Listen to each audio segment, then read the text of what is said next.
What's up, YouTube? This is YugiohTube, and I actually finally got a program that I can record with without having blurred vision of cards. This is actually a deck profile of my Infernity deck that I used for YugiohTube tournament number 16. It was an amazing match, and if you haven't seen it, I'm actually going to link it in the video somewhere, and I'm going to have the links below. The video isn't as clear as it can be, but it's also uploaded on Dark World Mofo's channel, which if you don't know, he's actually one of my partners, so you can definitely go subscribe to his channel and check out his amazing videos and his version of the match. Basically, it was an amazing match between me and B-Boy Spiral for the finals of tournament number 16, and I ended up winning it. I won game 1, he won game 2, and then I won game 3. And all 3 games were one of my favorite games that I've ever had in Yu-Gi-Oh! The reason that game worked out really well was because what happened was that he was playing spellbooks. In game 1, I was able to draw a randomizer, and I was able to go off turn 1. Game 2, I had a horrible start opening hand. I had monsters in my hand, and then I ended up making a comeback. I set everything up, and then I lost because he activated Spiritualism. Spiritualism is anti-Infernity for the most part. He returned one of my face down spell traps to my hand, and then great, boom, all my barriers were dead, all my breaks were dead, and Void Ogre's effect no longer worked. Game 3, I was able to win because I sided in a Macrocosmo, and none of his spellbooks were going to the graveyard, so he wasn't able to activate Spellbook of Fate. He couldn't remove from playing these spellbooks because he never had it in the graveyard. He also couldn't use Master because Spellbook of Master was, what do you call it? He needs to have a spellbook in the graveyard, and he couldn't do it. So I'm gonna go through the deck real quick. I'm gonna explain my deck card choices, and then I'm gonna show you how I side. It's one of the topics I've been seeing that a lot of people seem to ask about.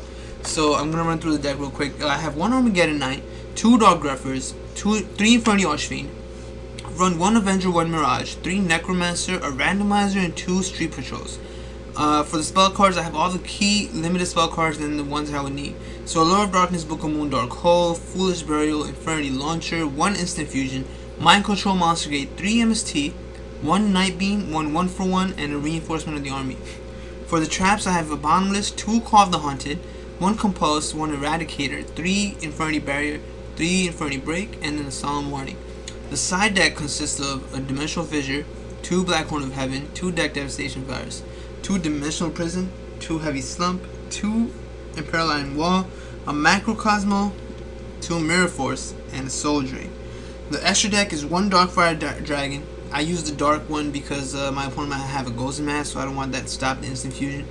Then I have the Synchros, Catastor, Formula, 100 Eyes, Infernity Doom, Mistworm, Stardust, Stygian Sergeants, Hyper Librarian, and Void Ogre Dragon. The Exceeds, I have the main ones that I would ever need: Diamond Dire Wolf, Gaga Cowboy, Lavalva Chain, Levier, and Master Key Beetle. This deck actually had the 1 Randomizer. He's actually one of my favorite non-staple Infernity monsters because he actually has his own deck revolving around drawing traps and setting it. Now, as you may or may not know, Infernity decks do not have any consistent draw power. Besides the 1 Allure of Darkness, you never actually draw anything else besides drawing for turn. Some people play Upstart Goblins in their deck, but I'm not a huge fan of Upstart Goblin because giving your opponent life points makes it really difficult to actually OTK them a lot of times. It's happened to me, so I decided not to play it. And I don't believe in playing Upstart Goblin if you actually have other cards you need to play in your deck. So yeah, I don't really like that. Randomizer, being searchable and special summonable with all the Infernity cards, makes an amazing draw power, and he does burn to your opponent. So I've actually won with that burn many times. The spell cards, I like playing Mind Control because I only play 1 Instant Fusion due to the fact that I don't have much draw power. You know, I might get Randomizer, I might not, so I want to make sure that when I open up with, my opening hand, I don't want to have 2 Instant Fusion in my opening hand. God forbid they're both dead, then I'm playing with a 4-card opening hand, and I'm most likely going to lose. Mind Control is amazing because your opponent goes minus, they lose their monster, and on top of that, you can devastate them with so many plays. Like there was this one time someone mind controlled my Infernity Archfiend and then he never hit the grave, so I lost just because of that. I lost because of mind control. There's also many times your opponent would have a monster you can't get rid of, so you just remove them from their side of the field, bring them to your own side, and then just attack the game. The Monster Gate is also amazing. It makes great plays with putting Archfiend on top of your deck with Lavalva Chain and then just using Monster Gate. A lot of times if I don't have Dark Greffers or Stygian Street Patrols in the deck, then I'll just blindly monster gate, because most likely I'll get one of the other monsters who can special summon Archfiend, so it works beautifully.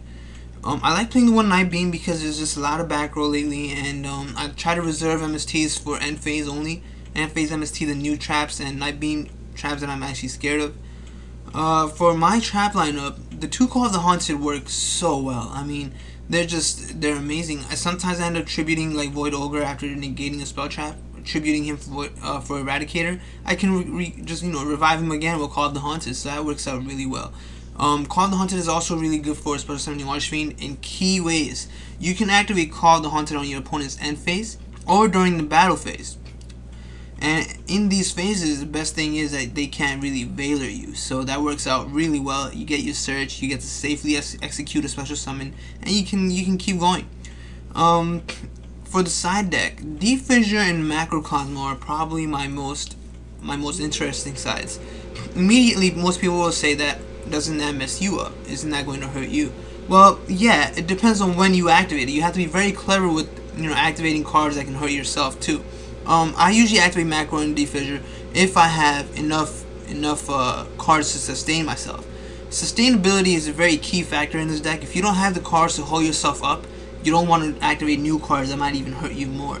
I activate Macro just because a lot of decks need their graveyard much more than I do. Mermills, Dark Worlds, there's all the Dragon Ruler guys need their graveyard, Dragoonity, so it works out really well. Deep Fissure, same thing. I actually like having Deep Fissure up more because I can detach my Exceeds, and those will go to the graveyard. I can also send Launcher to the graveyard. Macro also is good for stopping my opponent's Launcher, my opponent's Fire Fist spell cards. They won't be able to activate monster effects by sending spell traps to the grave. So yeah, those were my Macro and Deep Fissure were mostly my replacement for the second Soul Drain I used to have. Soul Drain also, beautiful card, stops the Dragon Ruler, stops all the Mermill, Dark World, stuff like that. So it works out really well for me.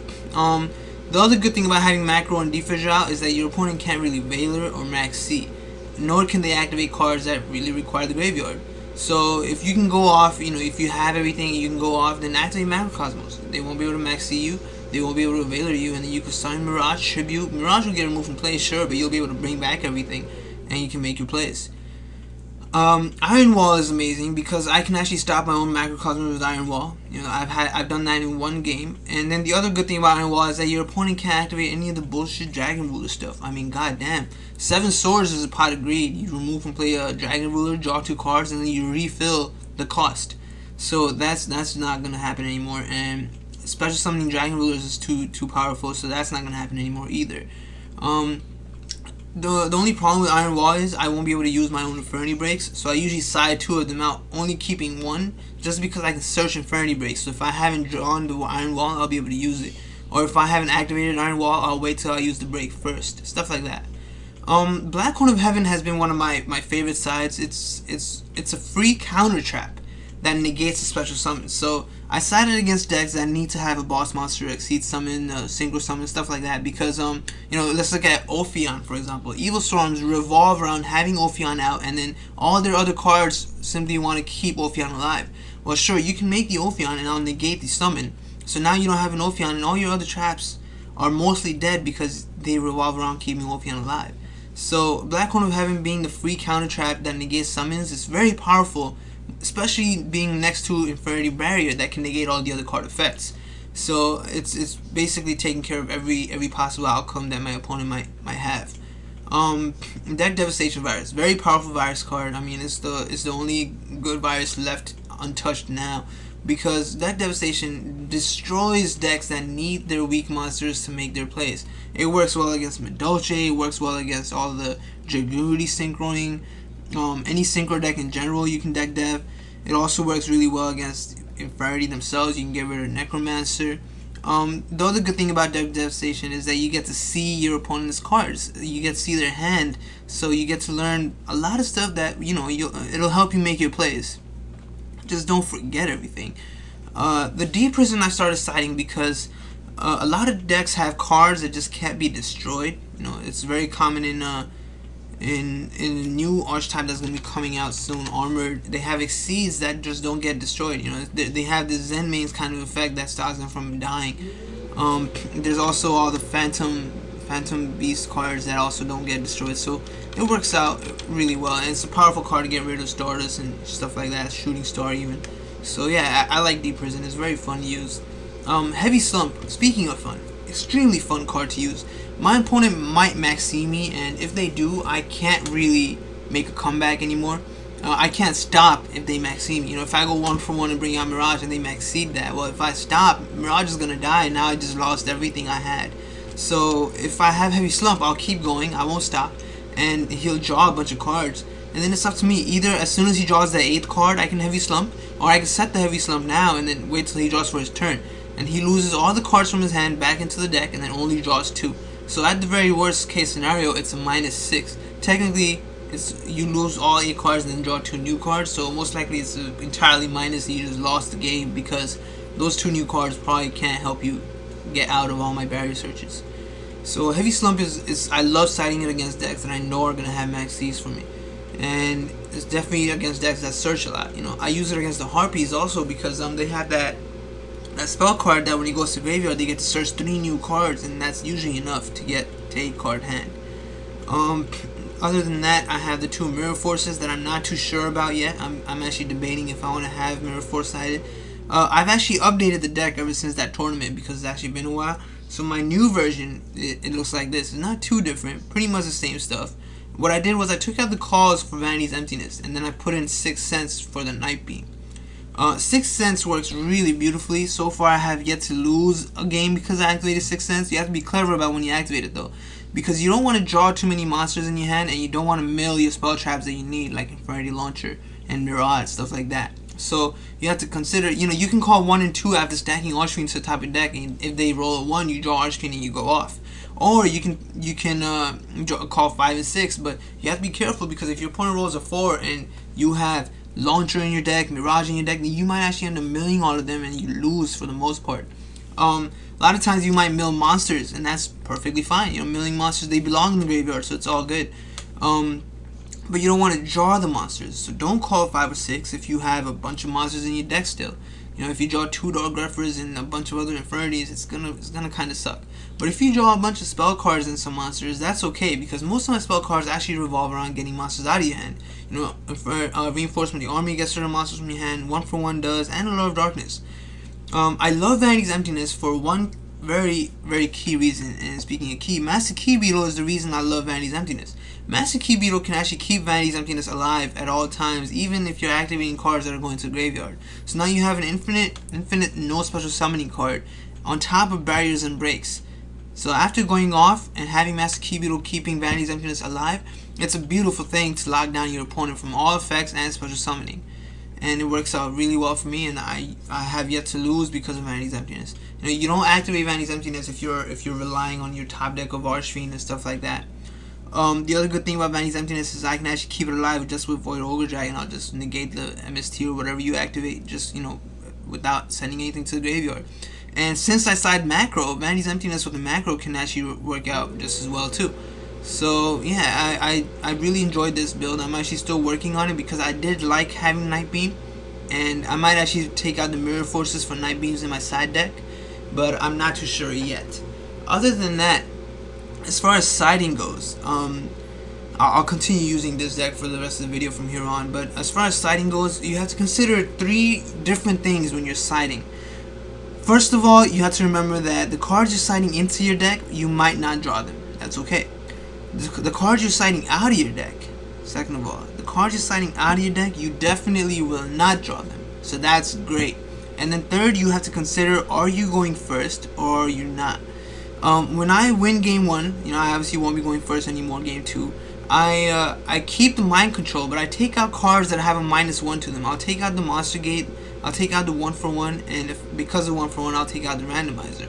And those 3 cards out, I can put in 3 new cards into the side.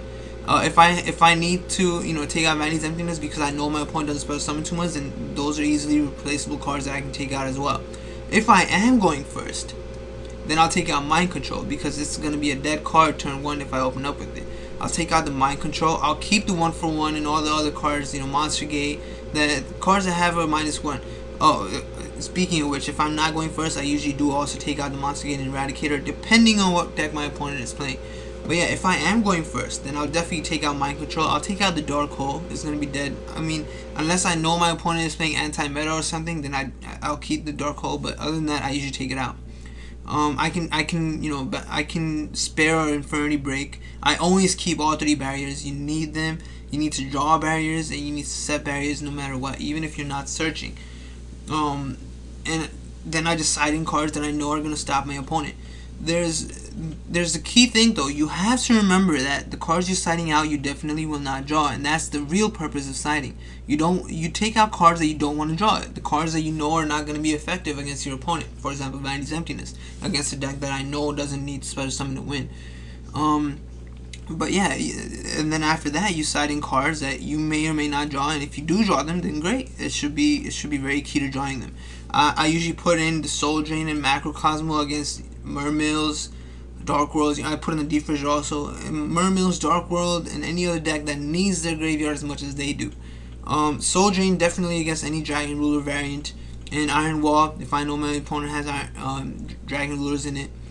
Heavy Slump is an automatic. If I'm not siding Defisher and Macro, I'll need the Heavy Slump against any deck I know is going to have Max C against me. And Deck Dev is also a good way to get rid of Max C invaders. So I often side in Deck Dev if I know my opponent has monsters that are weaker than 1500 attack. And yeah, that's about it for siding. You just have to consider, are you going first, and remember that the cards you're siding out, you might not draw them. I mean, the cards you're siding out, you definitely won't draw them, and the cards you're siding in, you may or may not draw them. But it doesn't mean you should complain about it. And yeah, so this is my latest Infernity build, and I'd love to hear what you guys think, and thank you for watching. Definitely subscribe to Dark World Mofa's channel as well. He's a very good partner, and he's been helping me a lot, so definitely check out his videos. Thank you very much, guys.